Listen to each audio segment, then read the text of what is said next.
This story begins in northern KwaZulu-Natal, in the densely populated townships outside Durban. Areas such as Inanda, Ntuzuma, and KwaMashu, collectively known to police as the INK corridor. For years, investigators have warned about the evolution of smaller criminal cliques into structured, highly armed gangs operating in these communities with intimidation and selective targeted violence. Among the groupings that drew persistent attention was one referred to in multiple reports as the West Gang, not necessarily a single-generation mafia, but rather a loose criminal network with identifiable leadership and a pattern of violent enforcement. At the center of this narrative is a young adult, described by police as approximately 22 years old, Nzima,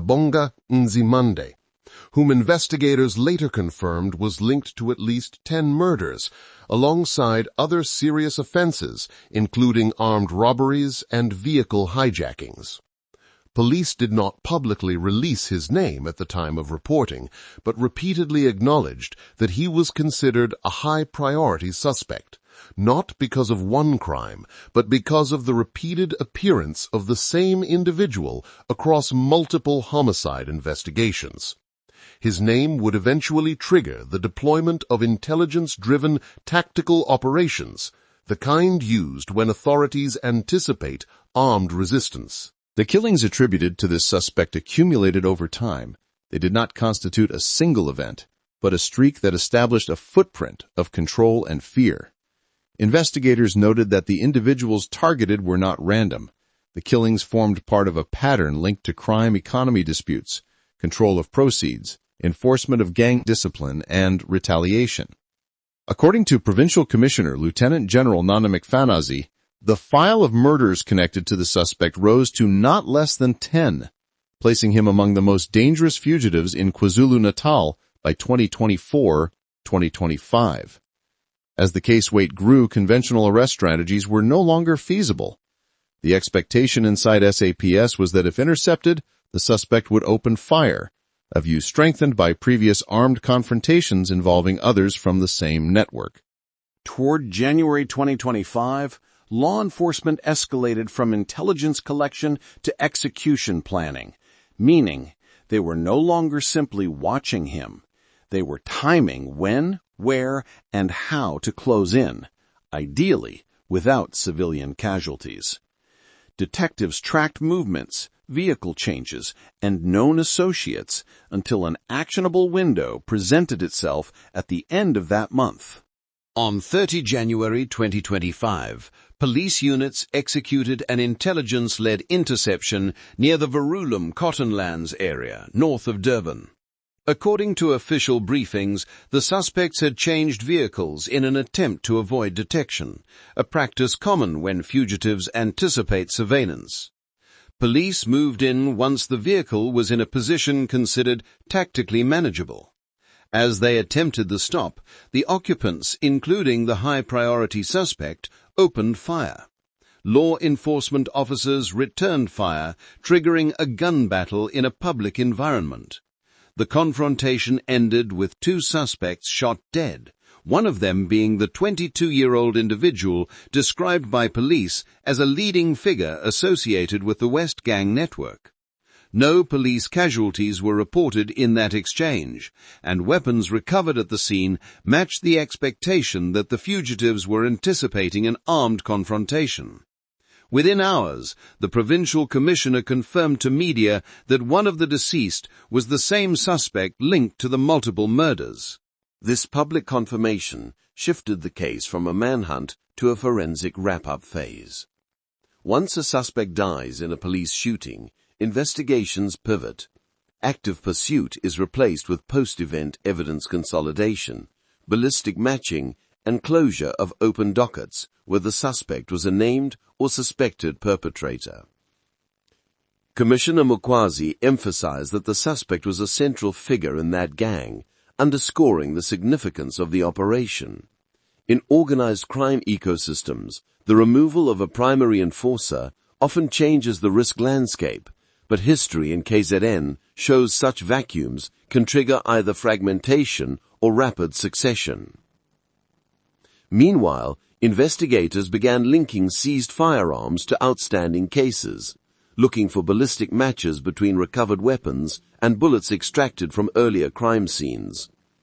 This is how homicide counts are verified or expanded post-mortem, through forensic correlation rather than confession or testimony.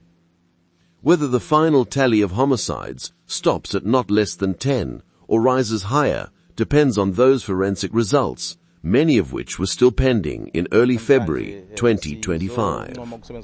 Amaphoyisa ala kwiprovince yaKwaZulu-Natal asebenza ngokuzimisela njengoba sibona nje sime la kade amaphoyisa lokho eqale ngo1 ekseni egijimisana nesigebengu. Lesi sigebengu esilele khona lapha emotweni njengamanje isigebengu kade saziwa kakhulu ukuthi siyileader, umholi weqembu elibizwa ama-West Gang. Abafana abancane una 22 years njengoba elapha nje. Kodwa ngicabanga usena unedumbu ezingaphezulu kwa10 asazibulala yena yedwa. Bese kuba ezinye ke iqembu lakhe elihlangene naso. Khona ke basinda ke bedutshula bangafa, babuye baphinde bantshontshe nempahla zabantu njalo njalo. Umphakathi waseNanda ubuhlukumezekile kakhulu ngezenzo zabo. So siyajabula kamaphoyisa ukuthi yasezafika lesikhathi ukuthi amthole.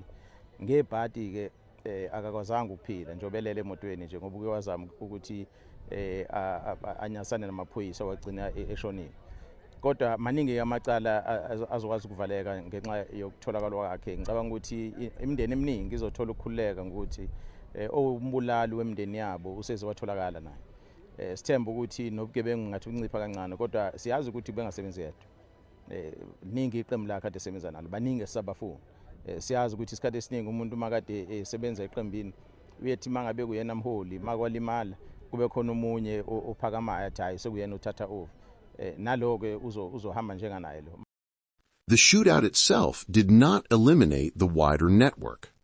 Operations against the broader West gang grouping continued, because the death of a key suspect does not dissolve a profit-driven structure. It only removes one of its decision-makers. What the 30 January incident did achieve was a halt to further killings attributed to that specific individual and the prevention of whatever armed events might have followed had he remained at large. The case also demonstrated the policing pattern in KZN. Authorities generally wait for surveillance-confirmed conditions before engaging high-risk suspects, rather than launching overt neighborhood sweeps that drive shootouts into public streets. In briefings post-incident, SAPS framed the outcome as an inevitable collision. A suspect linked to multiple murders, known to carry weapons, refusing arrest, firing first, and being killed in return fire. This narrative aligns with prior high-risk engagements in the province, where suspects with long violent histories rarely surrender without gunfire. The 30 January 2025 Verulam Cottonlands shootout did not occur in isolation. It was the terminal event of a longer chain of killings, intelligence, warrants, and tactical anticipation, a process that began months earlier and culminated when police found the window to move. For the families of murder victims, the death of a suspect does not supply full closure, but it does halt the risk of further loss attributable to that person. For law enforcement, it marks the conclusion of one target file and the continuation of a wider campaign against the criminal ecosystem from which he emerged. This story captures a recurring structural reality in KwaZulu-Natal. Gangs are not dissolved by single arrests or deaths, but the removal of a key violent actor can reset the tempo of killings in the short term. The suspect's death closed an active chapter in the West Gang narrative, one that had claimed multiple lives, and preserved whatever lives might have been lost had the cycle continued. What remains now is forensic attribution of past crimes, the pursuit of remaining members, and the broader unanswered question not of how this suspect died, but of what built an environment in which someone so young could accumulate a record of at least 10 homicides before the age of 23. The case also demonstrated the policing pattern in KZN.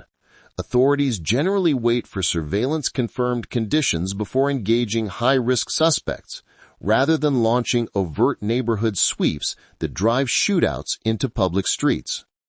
In briefings post-incident, SAPS framed the outcome as an inevitable collision, a suspect linked to multiple murders, known to carry weapons, refusing arrest, firing first and being killed in return fire.